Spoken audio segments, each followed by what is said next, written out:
데살로니가 후서의 말씀,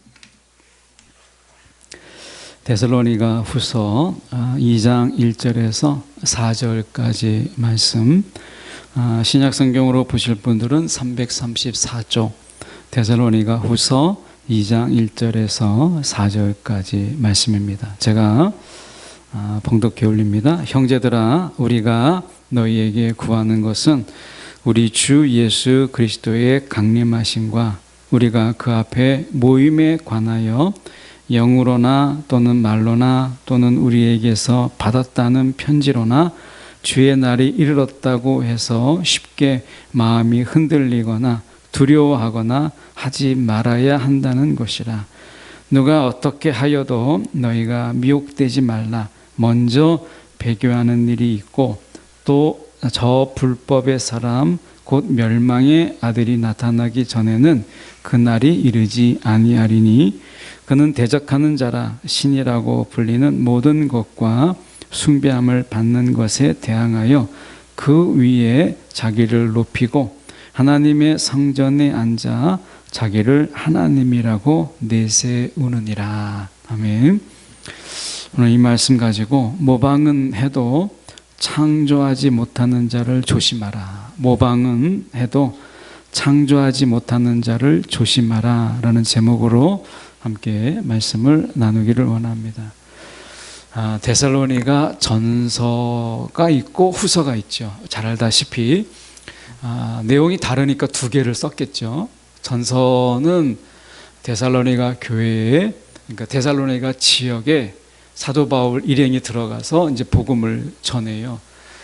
전하는데 우리가 데살로니가라고 하는 것은 이방인 지역이고 또 이교도 지역이잖아요. 그러니까 그 이교도와 이방인들이 복음을 전하고 그리고 이제 예수를 전하니까 사람들이 그 복음을 듣고 사람들이 회심하고 예수를 믿고 이교도를 버리는 거예요. 자신들이 우상을 버리고 이러니까 그들이 좋겠어요? 싫어하죠. 그래서 사도 바울 일행을 그들이 이제 잡으려고 하고 그렇게 이제 핍박을 하죠. 그래서 사도 바울 일행은 데살로니가 교회를 할 수 없이 나오게 돼요. 그리고 데살로니가 지역에는 이제 예수를 믿는 자들을 통해서 가정교회들이 생기기 시작합니다.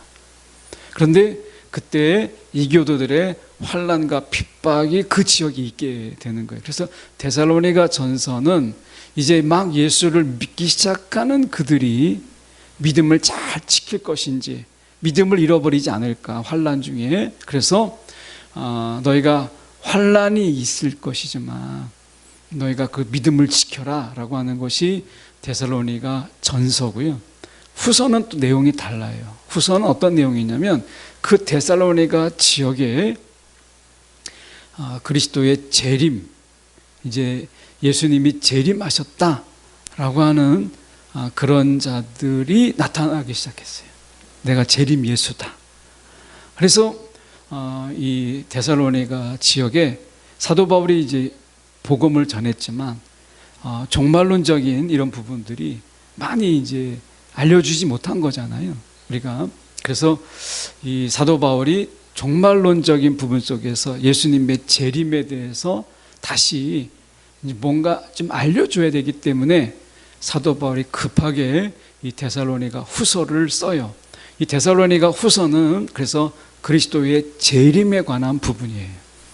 이것은 우리에게도 지금 필요한 내용이죠. 왜냐하면 우리가 그리스도의 재림이라고 하는 것은 성경에서 우리가 다 이루어졌는데 그리스도의 재림, 다시 말하면 하나님 나라의 완성은 아직 남아있는 거거든요. 그래서 저와 여러분도 이 세상에 우리가 여러분은 아닌데 제가 그렇게 이야기하는 건가요? 여러분 이 세상에 막 미련이 있으세요? 막 이 세상에 막 천년 만년 막 살고 싶은 마음이 막 있으십니까? 별로 그런 마음이 없잖아. 이 세상에 막 우리가 막 수백 년 동안 살고 싶은 이런 마음, 세상에 막 미련을 가지고 내가 이 세상이 너무 좋은데 여기가 좋사오니, 아마 이렇게 지금 이 세상을 사시는 분들은 있으려나 모르겠지만 그렇게 많지 않을 거예요. 그래서 사실은 우리가 이 세상에 그렇게 미련이 없는데 주님이 오시기를 우리가 기다리잖아요. 빨리 주님이 왔으면 좋겠다. 그래서 우리가 이 꼴 저 꼴 보지 않고 정말 주님과 함께 살았으면 좋겠다 하는 거잖아요. 그런데 저와 여러분의 이런 마음을 알아서 그리스도의 재림에 관해서 혼탁하게 일어나는 일들이 사실 굉장히 많아요. 그래서 저희가 말씀을 통해서 그러면 이 그리스도의 재림을 앞두고 있는 우리 가운데 그리스도의 재림이 있다라고 하는 이 데살로니가 후서를 통해서 우리가 지혜를 좀 얻고자 함께 말씀을 나눠보려고 합니다. 1절에 보면 이렇게 말씀하죠.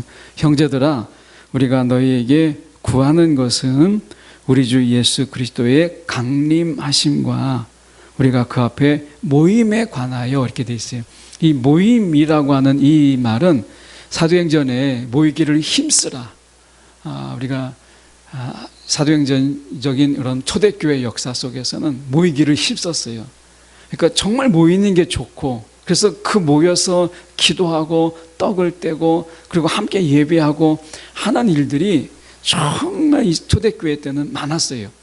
그러니까 사실 우리가 이 코로나 이후에 한국교회가 위축됐다라고 얘기했을 때 가장 결정적인 그 이유가 어디에 있느냐면, 물론 이제 코로나 자체에 문제가 있죠. 그런데 한국교회가 이만큼까지 3년도 안 되는 그 시간 동안에 급속도로 위축된 결정적인 이유가 어디 있냐면, 이 모이지 못하게 하는 부분이잖아요. 모이지 못하고 기도하지 못하고 하는 부분 속에서, 그러니까 사단이 어떻게 보면 우리가 이 초대교회 때 막 모이기를 힘쓰고 함께 기도하고 떡을 떼면서 그들이 막 함께 예배하는 이런 부분들을 못하게 한 거지. 코로나 때는 모일 수가 없었으니까. 중국의 문화혁명이 모택동에 있었을 때 그 인원이 10명이었어요. 최소 10명 이상은 못 모이게 했는데, 그 지하교인들은, 제가 남경의 지하교회를 방문했었는데 그 남경 지도자, 그 지하교회 지도자한테 물어보니까 그 모택동의 그 문화혁명, 그 정말 그 박해의 순간에도 그들이 지하교회에서 200명가량이 모였다고 하더라고요. 그 정말 목숨을 걸고 모이는 거거든요. 200명까지 모였다는. 그러니까 그 모택동의 그 문화혁명 당시에 종교의 핍박이 있었는데 10년이 넘게 있었는데, 그 속에서 그들이 힘썼던 게 뭐냐면 모이는 거였어요. 어떻게든지 그들이 막 지하굴에서 모이든지 아니면 은밀한 곳에 모이든지 모이는 거에 정말 힘을 썼는데, 코로나 때는 모이는 게 어려웠잖아요. 그래서 여러분, 우리가 다시 이것을 회복하는 데가 있다면 그 비결은 모이는 거예요. 우리가 힘써 모이라 라는 거예요. 어떻게든지 우리가 만나고 어떻게든지 모이고 하는 거예요. 그게 온라인이든 오프라인이든 우리가 이 모임에 힘쓰는 것이, 이게 한국교회가 회복할 수 있는 우리가 하나의 열쇠예요. 모여서 기도하고 모여서 예배하고 모여서 삶을 나누고 하는 것이 필요한 거예요. 지난번에 오셨던 그 박선진 선교사님의 그 딸이 교회를 다니는데, 그 교회를 잠깐 교회 이야기를 하는데 그게 큰 교회는 아닙니다. 그런데 코로나 때에 이 질풍노도를 피해 갔었던 그 이야기를 하는데, 그게 뭐냐면 이제 목요일이 되면 그 리더가 김밥을 싸고 뭐 요부초밥을 싸고 막 식사를 준비해, 자기 집에서 준비를 하고, 그리고 이제 사람이 적게 모이든 어떻게 모이는 거예요. 사람이 모이면 그 모임 속에서 삶을 나누고 자기가 살아왔던 고민을 이야기하고 막 하면서 8시에 모이면 새벽 1시, 2시까지 모인다는 거예요. 그 모임이 그렇게 길게. 그러니까 먹고 이야기하고 떠드는 거예요. 막 거창하게 막 찬양 부르고 막 기도하고 이런 것만 하겠습니까?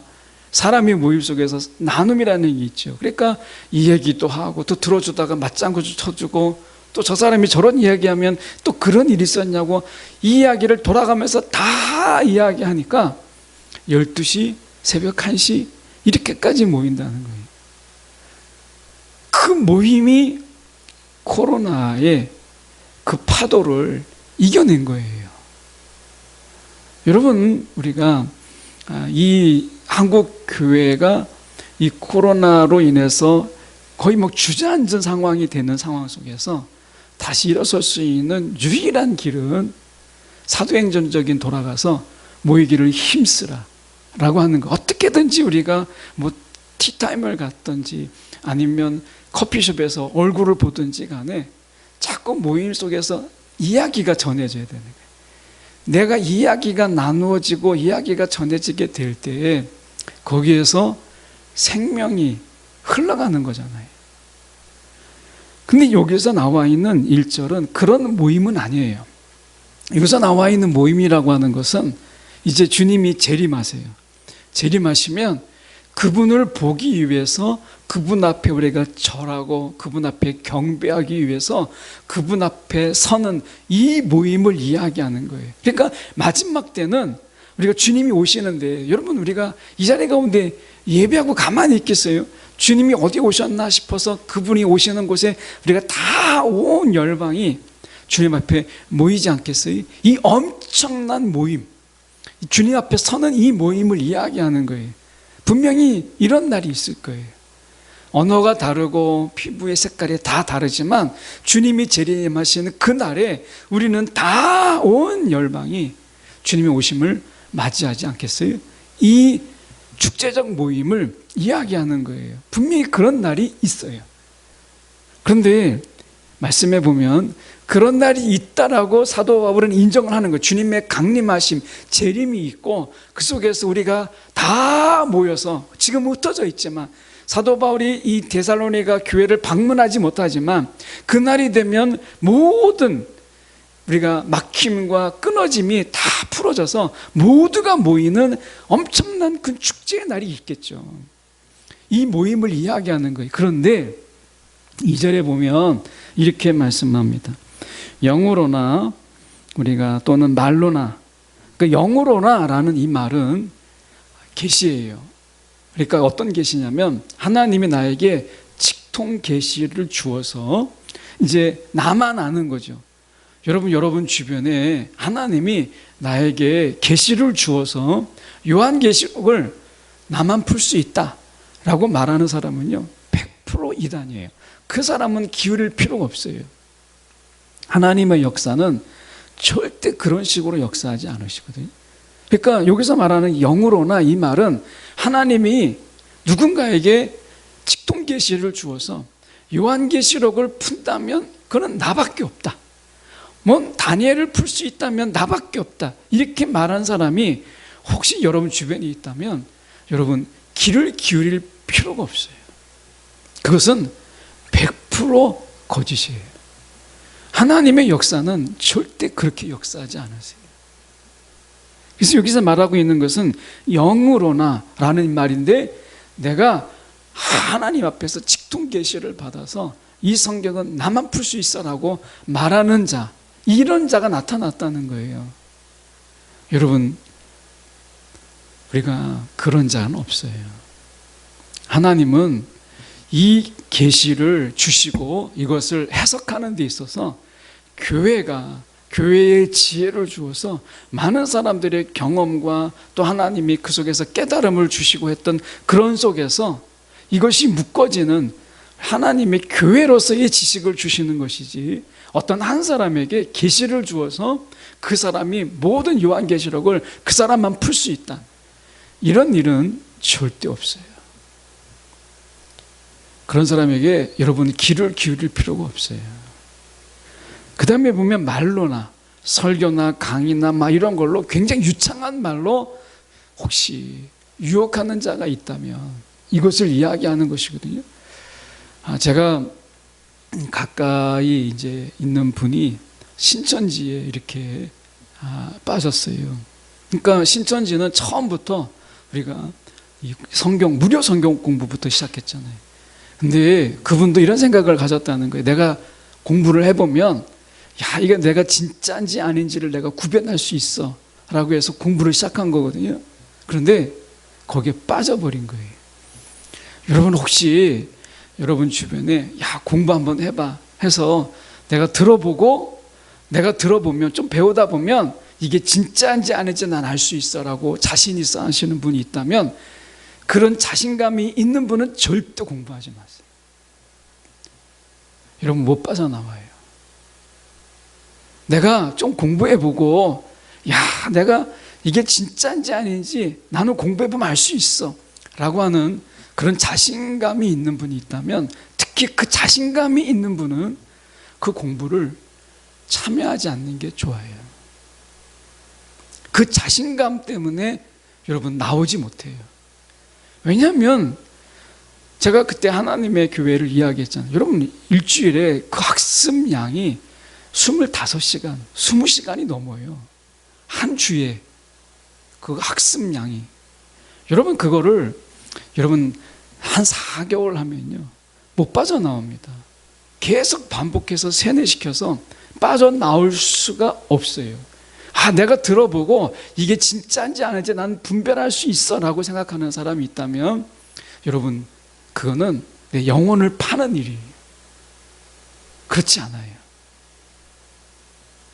사실은 그 속에 들어가지 않고 내가 지금 주님께 한 발을 내가 주님 앞에 서 있는 상황에서 그거를 들을 때 분별할 수 있는 것이지, 내가 그 속에 들어가서 난 분별할 수 있어 라고 한다면 여러분 그거 분별하지 못합니다.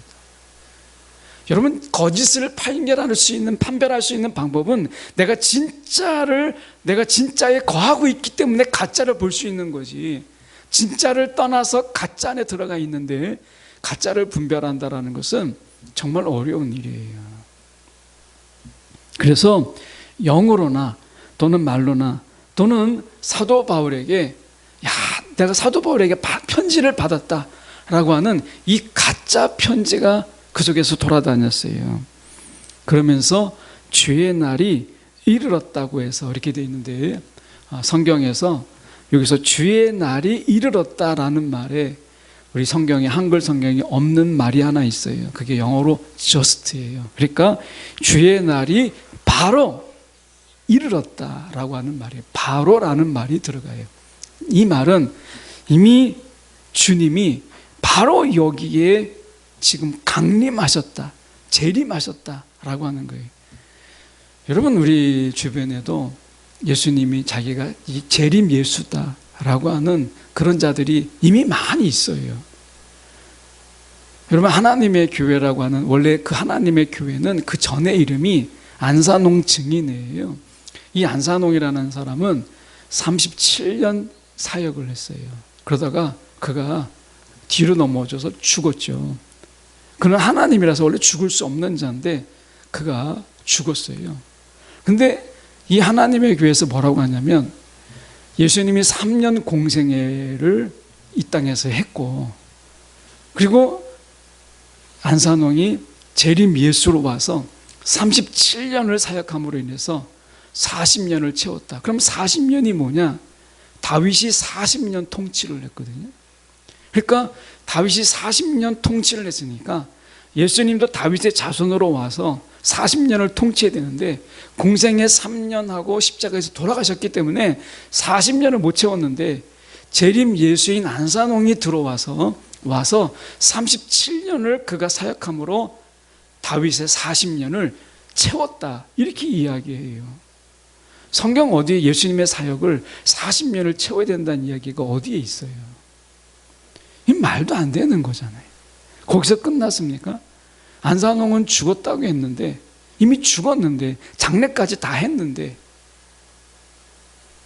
안산홍 시대가 지나가고 그 부인이 이제 어머니 하나님이 되어서 갑자기 어머니 하나님이 둔갑해서 지금은 어머니 하나님을 믿어야 되는 시대다, 이렇게 이야기하고 있잖아요. 우리가 옆에 들으면, 여기서 들으신 분들은 여기까지 이야기하면 그런 엉터리 얘기가 어디 있나. 하나님 아버지가 있고 아들 예수가 있으면 어머니가 있어야지. 그래서 어머니 하나님의 시대다, 이렇게 얘기하면 저는 이 얘기 들을 때 정말 막 코미디 같았어요. 아니 이런 코미디가 어디 있나. 세상에 어머니 하나님, 저는 이게 완전 코미디였어요. 그런데요, 이 코미디 같은 이야기에 여러분 빠지는 자들이 얼마나 많은지 모릅니다. 하나님의 교회는 그들이 이야기해요. 전 세계, 한국만이 아니라 전 세계에 300만의 성도가 있다 이렇게 이야기해요. 이 말 같지도 않는 일에 왜 빠져들어갈까요? 그 속에 들어가면 못 나오기 때문에 그래요. 마치 블랙홀 같아요. 내가 들어가서 야 이게 공부해보면 내가 알 수 있어 라고 하는 거 여러분 처음부터 안 들어가는 것만 못해요. 절대 구별하지 못합니다. 세뇌시키는데요. 지금 이 데살로니가 교회는 재림 예수가 나타난 거예요. 그래서 주의 날이 이미 지금 여기에 이르렀다 이렇게 얘기해서 두 가지로 나타났어요. 하나는 쉽게 마음이 흔들렸다 이렇게 얘기합니다. 이것은 경솔하게 신중하지 못하게 이런 뜻이에요. 그래서 그들이 마음이 흔들렸다는 거예요. 쉽게 너무나 경솔하게 야 주님이 왔다라는 것 때문에 그것 때문에 막 너무 들떠가지고 내가 들떠가지고 내가 모든 것을 막 직장도 그만두고 교회도 그만두고 그것에 막 들떠가지고 어쩔 줄 모르는 이런 자들을 이야기하는 거예요. 또 하나는 두려워하는 거죠. 여러분 이 두려움이라는 게 뭐겠어요? 이제 주님이 오시면 심판의 날이잖아요. 심판의 날. 그러니까 주님이 심판하시니까 내가 예수를 정말 잘 믿고 신앙생활을 정말 잘하면 이 심판의 날이 하나님의 상을 받는 날인데 야 얼마나 좋을까. 여러분 그러신 분이 몇 분이나 있어요. 주님이 다시 재림하셨어요. 재림하신 이때에 여러분 우리가 야 주님이 오셨다. 이제 우리는 심판을 받지 않고 주님의 상을 받는다. 그래서 여러분에게 막 주님의 상 받기를 막 기뻐하면서 주님 너무나 감사 이렇게 할 수 있는 분이 몇 분이나 있어요. 두렵죠. 내가 신앙생활을 정말 제대로 했나? 내가 주님을 제대로 믿긴 믿었나? 정말 내가 온전히 예배를 드렸나? 이렇게 생각하면 우리가 하나님 앞에서 너무 부족한 거예요. 그런데 이런 두려움 속에 이들이 이야기합니다. 너의 물질을 내라는 거예요. 전 재산을 나에게 내라는 거예요. 그러면 너의 그 두려움이 사라질 거라는 거죠. 이게 지금 여기까지 이야기하면 여러분 지금 신천지나 또는 하나님의 교회나 이런 데서 이야기하고 있는 여러분 그런 내용과 거의 흡사하지 않아요? 자기가 하나님이라고. 이만희는 이미 자기가 해석자여 이기는 자로 자기는 벌써 하나님이에요. 여러분 이미 하나님의 교회는 자기가 재림 예수요 하나님이라고 이야기하잖아요. 여러분 그렇게 본다면 우리가 쉽게 막 거기에 부하내동해가지고 야 주님이 오셨다 해서 내가 모든 것을 다 버리고 가정도 버리고 교회도 버리고 그 속에 가서 막 즐거워하는 경솔한 신앙, 그게 아니면 막 내가 두려워서 그들이 시키는 대로 내가 다 갖다 바치는 이런 것으로 자기의 안위를 삼는 이런 일들이 일어나게 된다는 거예요. 지금 이 데살로니가 교회에 그런 일들이 일어나는 거예요. 그때 사도 바울이 이야기합니다. 아직은 아니다. 두 가지가 일이 있어야 되는데 주님의 재림 전에 두 가지 일이 있다는 거예요. 이 두 가지 일을 통해서 저희가 우리의 신앙을 좀 돌아보려고 합니다. 첫 번째는 뭐냐면 3절에 보면 누가 어떻게 하여도 너희가 미혹되지 말라. 미혹되지 말라고 이야기하면서 먼저 배교하는 일이 있어야 된다. 이렇게 얘기합니다. 배교하는 일이 있다라고 이야기해요. 그러니까 아직 주님의 재림이 아직 없는 거예요. 주님의 재림 전에 일어나야 되는 첫 번째가 뭐냐면 배교라고 하는 것입니다. 이 배교라는 이 의미는 내가 주님을 믿지 못하는, 의심하고 주님을 믿지 못하고 자꾸 불신이 생기고 그래서 내가 도저히 막 주님이 믿어지지 않는 이걸 말하는 게 아닙니다. 내 속에 의심이 있는 거, 이건 배교 아니에요. 여러분 신앙생활 하는 가운데 여러분 의심이 들지 않으세요? 막 믿어지지 아니하고 막 정말 그럴까?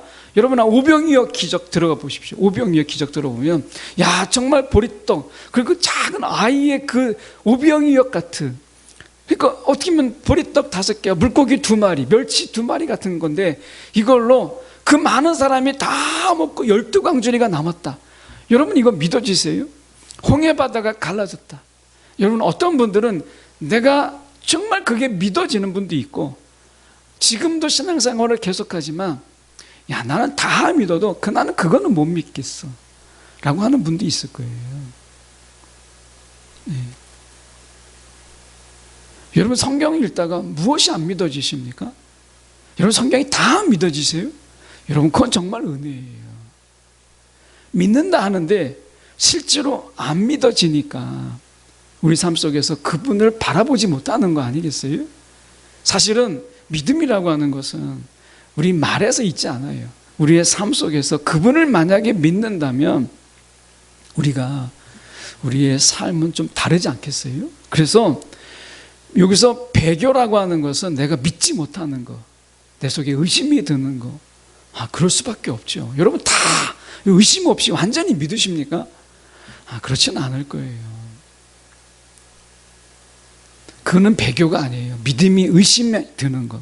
여기서 배교라는 것은 하나님이 나에게 믿음을 주셨는데 반복적이고 지속적이면서 의도적으로 내가 그 믿음을 저버리는 것, 이것을 배교라고 하는 거예요. 하나님은 저와 여러분에게 믿음을 주었어요.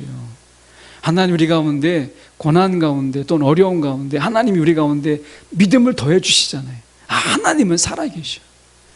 우리가 흔들리기도 하지만 때로는 의심이 들기도 하지만 어떻게 해서 하나님 우리 가운데 믿음을 더하심을 통해서 그것을 이겨내게 하시고 하나님의 그만큼 우리의 믿음이 더 자라게 하시잖아요.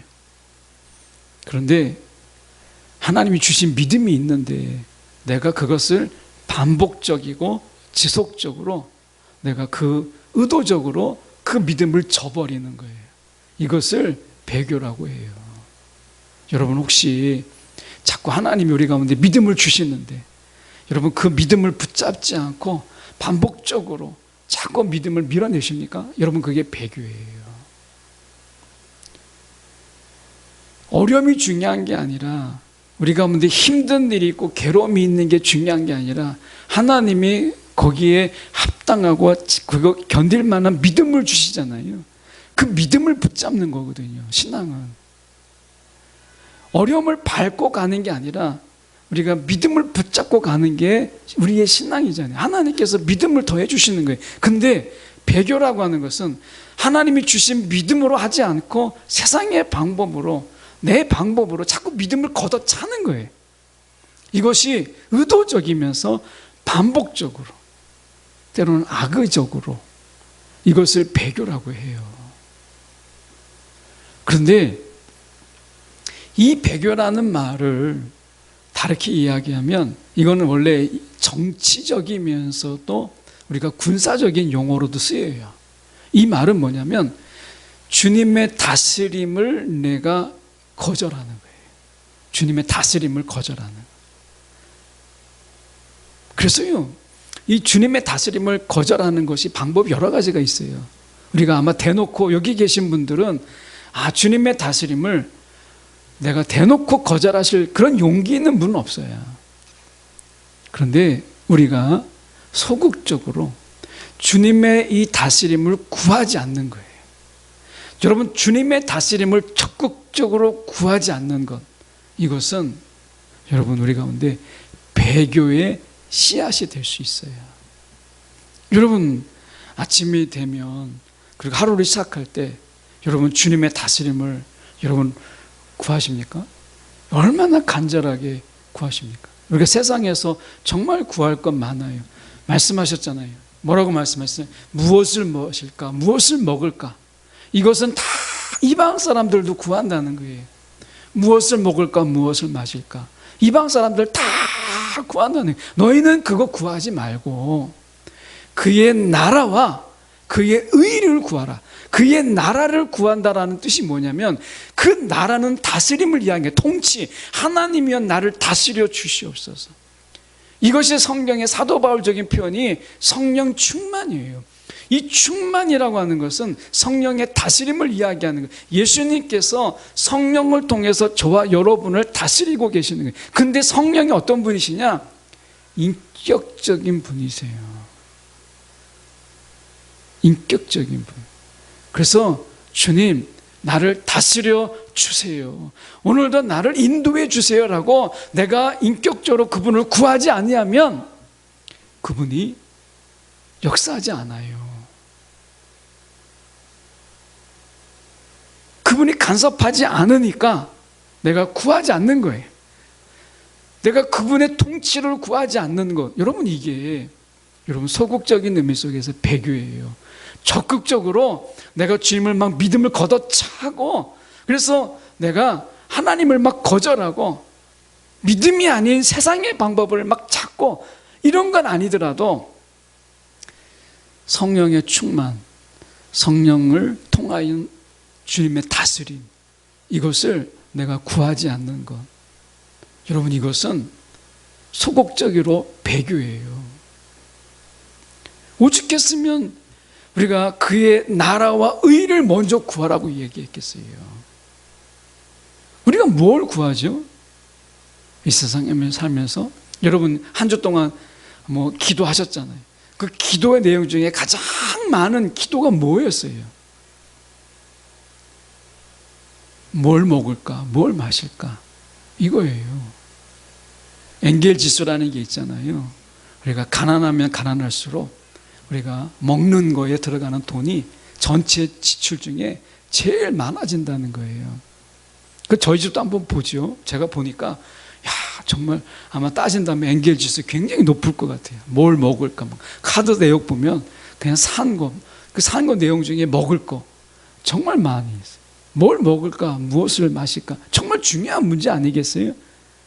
근데 주님이 뭐라고 말씀하시냐면 그의 나라를 먼저 구하라는 거예요. 그의 나라, 그분의 다스림을 먼저 구하라는 거예요. 여러분, 이걸 뒤집어서 이야기하면 내가 뭘 먹을까, 무엇을 마실까 라고 기도하는 이것만의 기도, 이것은 다스림을 구하는 게 아니잖아요. 주님이 그분의 통치를 구하라는 거예요. 우리가 하나님의 나라를 살잖아요. 우리가 하늘의 시민권을 가진 자, 이런 얘기 정말 많이 하고, 예수님이 전하신 복음은 하나님의 나라의 복음이라고 이야기하잖아요. 하나님 나라의 핵심이 뭐예요? 그분의 통치예요. 그분의 다스림. 그런데 우리는 먹을 것의 다스림을 받아요. 배의 통치. 내 배를 무엇으로 채울 것이냐, 이 배의 통치를 받고 있지 않아요? 하나님의 통치를 구하는 자가 되라는 거예요. 그러면 구하지 않는 것까지 다 주시겠다는 거예요. 배교의 세상 속에서는요, 하나님의 통치를 빼놓고는 다 구해요.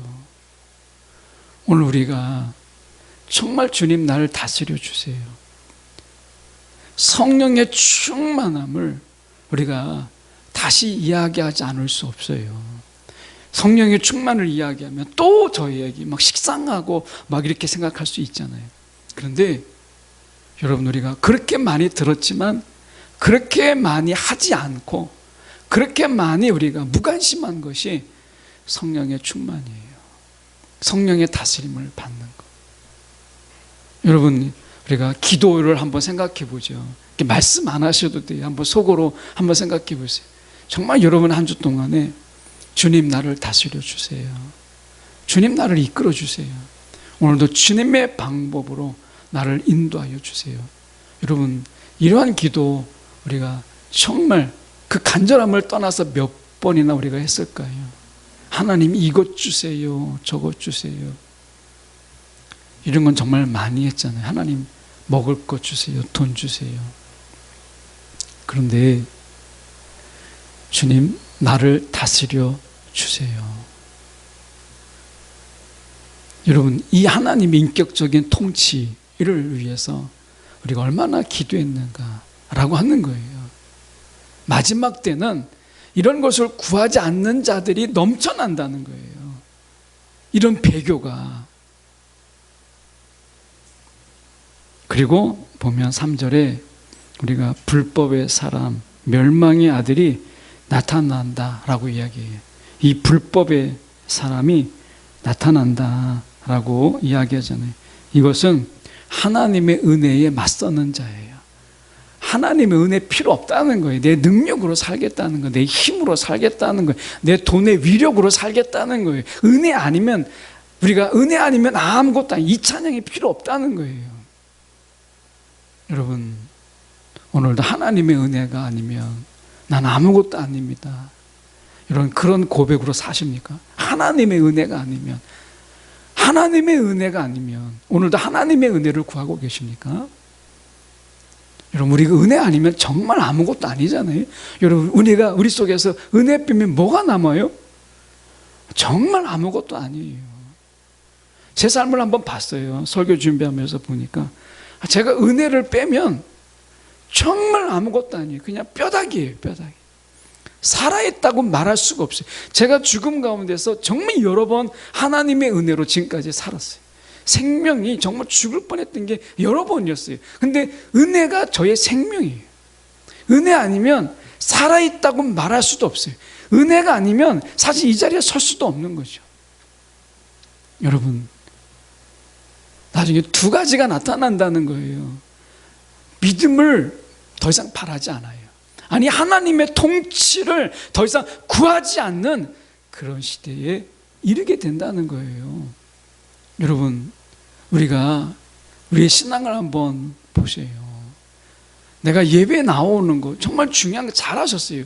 그런데 내가 하나님의 통치를 구하는 삶을 살고 있는 거, 나부터 하나님의 통치보다는 내가 하나님께 필요한 것, 하나님 내게 돈 주세요, 하나님 먹을 것 주세요, 하나님 내 자녀가 잘 되게 해주세요, 내가 건강을 주세요 했지만 하나님 나를 다스려 주세요. 우리가 이 기도가 줄어들고 있다면 나부터 소극적 배교를 하고 있는 건 아닌가 라고 하는 거예요. 여러분, 주님의 통치, 은혜를 점점 이야기하지 않아요. 우리 속에서 막 은혜를 이야기하지 않고 우리의 이야기 속에서 막 은혜가 사라져 있어요. 막 은혜를 이야기하지 않아요. 막 이야기하는데 은혜가 없어요. 하나님의 은혜를 구하지 않아요. 그냥 어떤 방법, 살아가는 능력, 이런 걸 이야기하고 더 이상 은혜를 이야기하지 않는다면 우리 속에서, 여러분, 예수 처음 믿을 때까지 가는 거는 좀 구차하지만 여러분 생각해 보세요. 예수 처음 믿을 때 십자가만 생각해도 막 눈물이 나고요. 저의 경우가 그랬거든요. 십자가만 생각해도 막 눈물이 나고, 예수님만 생각해도 막 눈물이 나고, 그래서 마치 수도꼭지를 틀어놓은 것처럼 그랬어요. 사내 자식이 눈물을 흘린다고 이런 얘기 듣기 싫어서 막 눈물을, 그래도 나는 걸 어떻게 해요? 예배 때. 근데 여러분, 우리가 어떻죠? 은혜. 여러분, 정말 지금도 은혜 아니면 내가 아무것도 아니다. 여러분, 이런 마음으로 사십니까? 아니면 우리 속에서 은혜를 잊어버리고 살진 않으십니까? 우리 속에서 은혜를 말하지 않는 거예요. 이런 일이 일어난다는 거예요. 이미 이런 일이 일어나게 되면요, 이미 저와 여러분 속에 내가 지금 배교하고 내가 더 이상 은혜를 이야기하지 않으면 여러분, 나한테 종말이 임한 거예요. 종말은 역사적 종말이 있고 개인적 종말이 있어요. 역사적 종말은 주님의 재림이죠. 근데 개인적 종말도 있어요. 내 속에서 배교가 일어나고 내 속에서 은혜가 이야기하지 않을 때 나는 영적으로 죽어가는 개인의 종말을 맞이하는 거예요.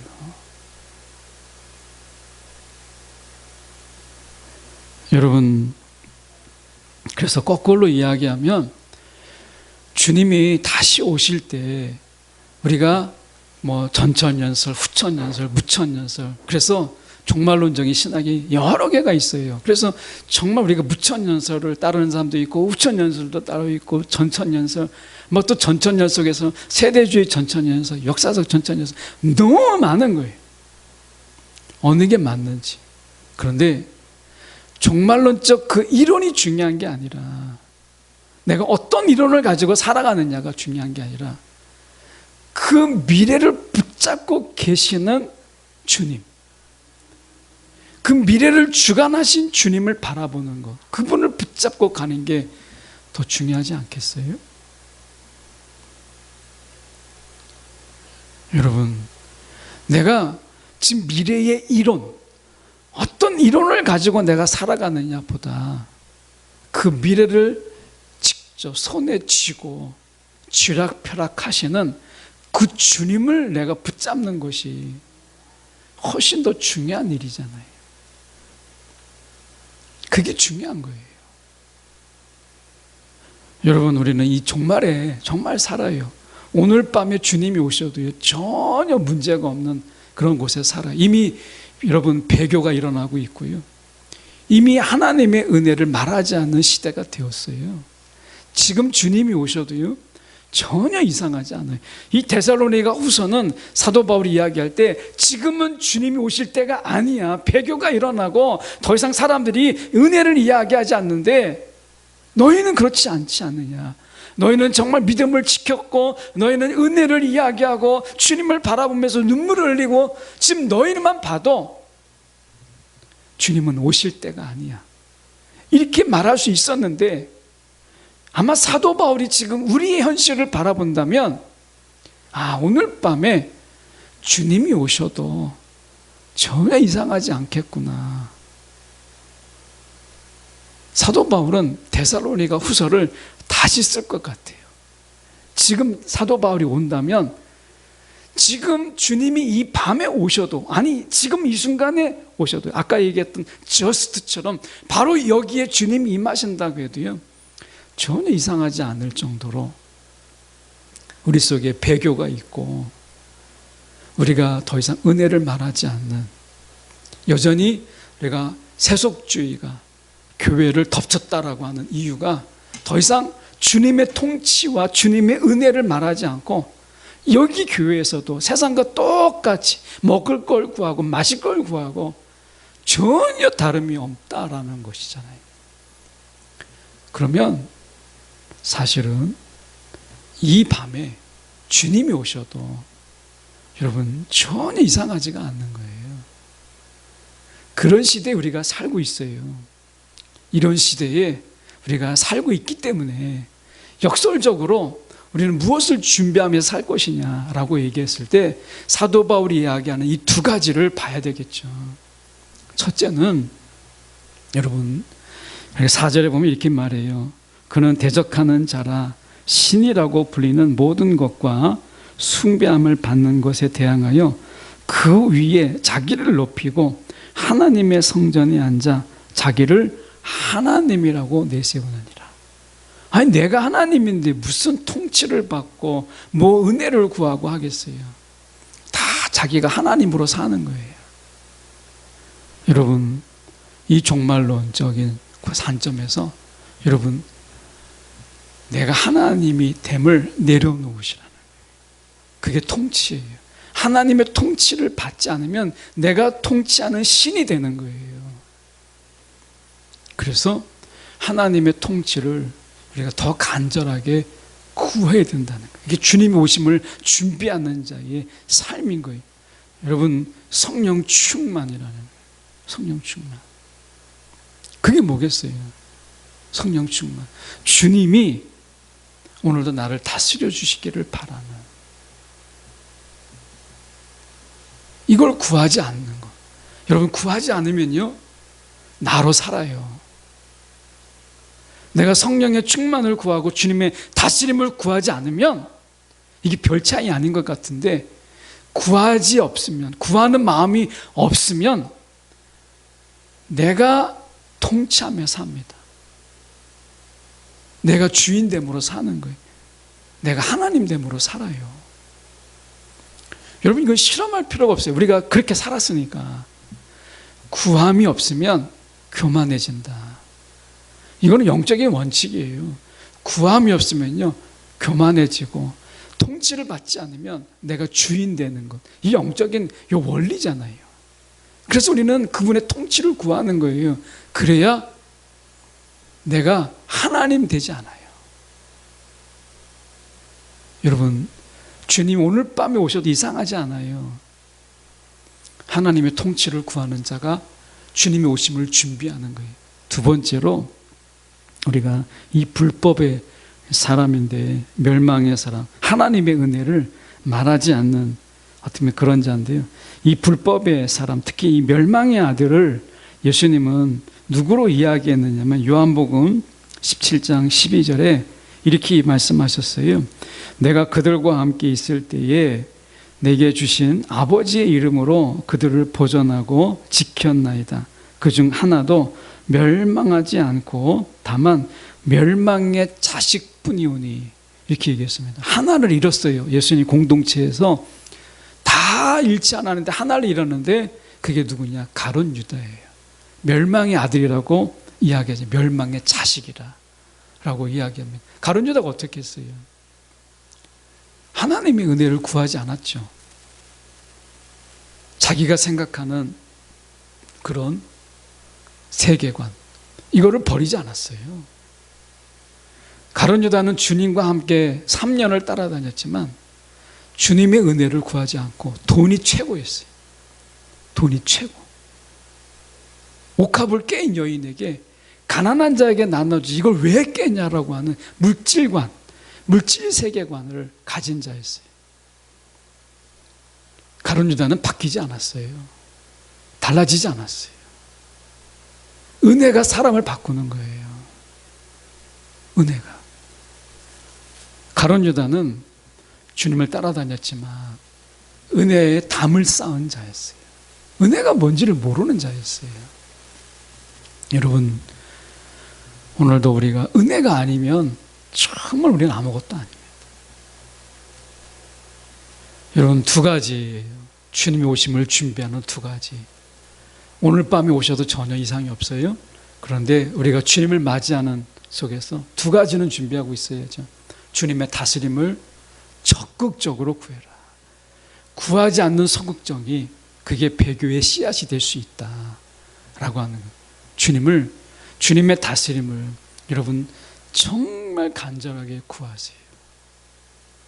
두 번째, 여러분, 우리가 하나님의 은혜로만 사세요. 하나님의 은혜로. 다른 것 아니라 은혜로만 살겠다. 여러분, 우리가 세상에서 좋은 거 얼마나 많이 있습니까? 여러분, 돈 싫어하는 사람이 어디 있어요? 저도 돈 좋아해요. 돈 싫어하는 사람 어디 있습니까? 근데 하나님은 은혜로 살라고 말씀하시잖아요.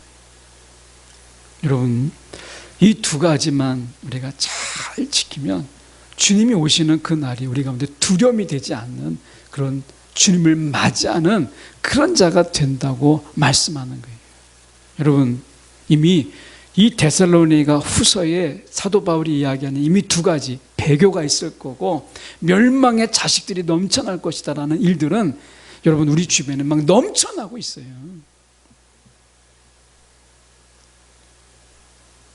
여러분, 우리가 신천지에 빠진 자들이 다 어디서 왔어요? 신천지의 사람들은 거의 다 교인들이에요. 그분 원래 타켓이 교인들이니까. 신천지가 지금 숫자가 13만 4천 명에서 넘어서 28만 8천도 넘어서 30만을 향해서 가고 있어요. 여러분, 우리가 이런 현상들을 보면서 그런 생각 들지 않아요? 야, 주님 오실 때가 다 됐구나. 오늘 밤에 오셔도 전혀 이상하지 않겠구나. 여러분, 이 생각 들지 않으십니까? 오늘 다른 누구는 몰라도, 정말 다른 사람은 몰라도 우리만이라도 주님의 다스림을 정말 간절하게, 어떤 것보다도, 내 건강을 구하는 것보다도 주님의 다스림을 구할 수 있다면, 건강보다 더 구할 수 있다면 진짜 그게 간절함일 것 같아요. 우리가 건강 얼마나 구합니까? 내가 건강을 구하는 것보다 정말 더 구할 수 있다면 그게 간절함이 아닐까, 이런 생각이 들어요. 은혜, 하나님의 은혜를 바라보는 이 마음, 이 가난한 마음, 이거 하나님이 이런 것을 가지고 이런 마음으로 살라고 말씀하잖아요. 여러분, 오늘 밤에 주님이 오셔도 이상하지 않아요. 제가 깨어있기를 정말 바라요. 잠들지 않고 깨어있는 신앙, 여러분 오늘 무엇을 구하는가? 내가 지금 무엇으로 사는가? 여러분 우리가 돌아보는 저와 여러분 되기를 간절히 소망합니다. 기도하겠습니다. 온 만물이 주님을 찬양하고 노래하고 그분의 다스림을 인정하잖아요. 근데 사람만 주님의 다스림을 노래하지 못하고 찬양하지 않고 그분의 다스림을 거절하고 거부하고 있어요. 오늘 우리 속에서 대놓고 하나님을 거절하지 않고 대놓고 그분을 대적하지 않는다고 해서 여러분 내가 좋은 신앙 그게 아닐 수 있어요. 주님의 다스림을 내가 적극적으로 구하지 않는 것도 여러분 소극적인 배교입니다. 우리 가운데 주님 나를 다스려 주시옵소서.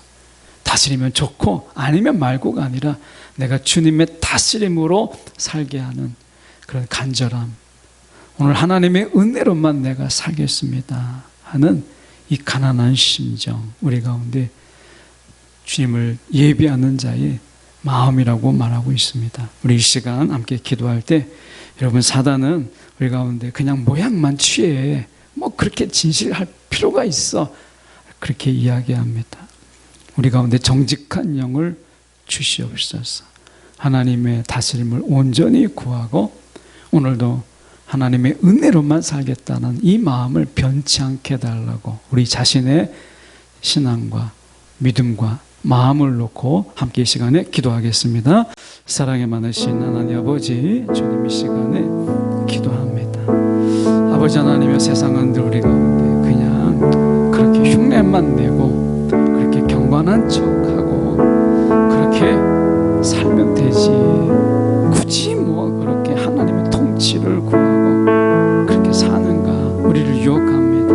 그냥 너 마음대로 너가 하고 싶은 대로 네 뜻대로, 인생은 너 거니까 네 뜻대로 해라 라고 하는 유혹의 소리가 우리 가운데 넘쳐나고 있습니다. 주님 하나 둘씩 주님의 다스림을 벗어나서 내가 원하고 내가 바라는 대로 세상을 살아가려고 하는 수많은 자들이 있습니다. 주님 내가 왜 자격이 안 되나? 나는 정말 그럴 수 있어. 난 능력이 있어. 난 힘이 있어. 난 실력이 있어. 오늘도 하나님의 은혜로 살아가기를 거절하고 내 능력으로 내 힘으로 살아가려고 하는 자들이 넘쳐나는 시대에 우리는 살고 있습니다. 다 신이요 다 하나님이요. 오늘도 그렇게 주님 자기 멋에 세상을 살아가는 자들이 넘쳐나는 곳에 우리는 살고 있습니다. 주님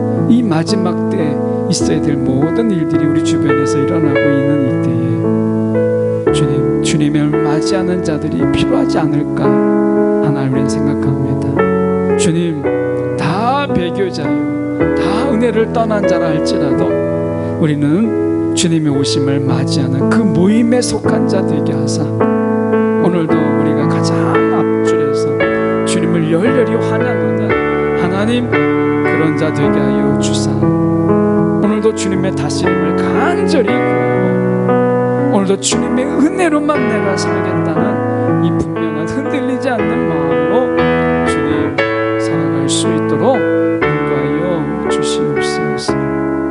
아버지 구합니다.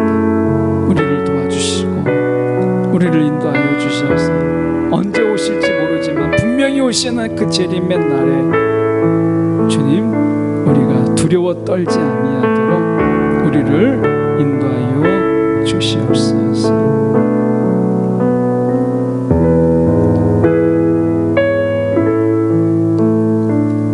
사랑에 많으신 하나님 아버지, 오늘도 주님의 오심이 너무나 분명한데 이미 주님이 오실 모든 일들이 이미 다 일어나고 있는데 배교가 있고 하나님의 은혜가 아닌 돈으로 실력으로 내 능력으로 살겠다고 외치는 자들이 넘쳐나고 있는 이 시대에 오히려 주님이 오시지 않음 이상한 이런 날들을 우리가 살아갑니다. 하나님 이런 가운데서 우리는 하나님 저들과 같지 아니하고 하나님 신앙의 모방과 흉내를 통해서 살아가지 않고 창조자의 신실함으로 우리가 살아가길 원합니다. 오늘도 간절하게 내 건강보다 내가 원하는 먹고 싶은 것, 내가 가지고 싶은 것보다 더 간절하게 주님의 통치를 구하는 자들이 되게 하시고, 하나님의 은혜가 아니면 난 아무것도 아닙니다. 내가 가진 것, 내가 소유하고 있는 것 다 안개와 같습니다. 주님의 은혜만을 구하는 그런 자들이 우리가 되게 하시고, 주님이 오시는 그날에 가장 앞줄에서 주님을 환영하고 맞이할 수 있는 주님 영접하는 자 되게 하여 주시옵소서. 하나님, 오늘도 주님이 기름 준비 안 된 다섯 처녀처럼 그 문에 들어가지 못하는 하나님, 그런 불쌍한 자들이 되지 아니하도록 오늘도 하나님의 다스림을 우리가 구하고 하나님의 은혜로만 살아감을 늘 그 마음을 변치 않는 우리의 신앙이 되도록 인도하여 주시옵소서. 살아계신 예수 그리스도를 받들어 기도드립나이다. 아멘.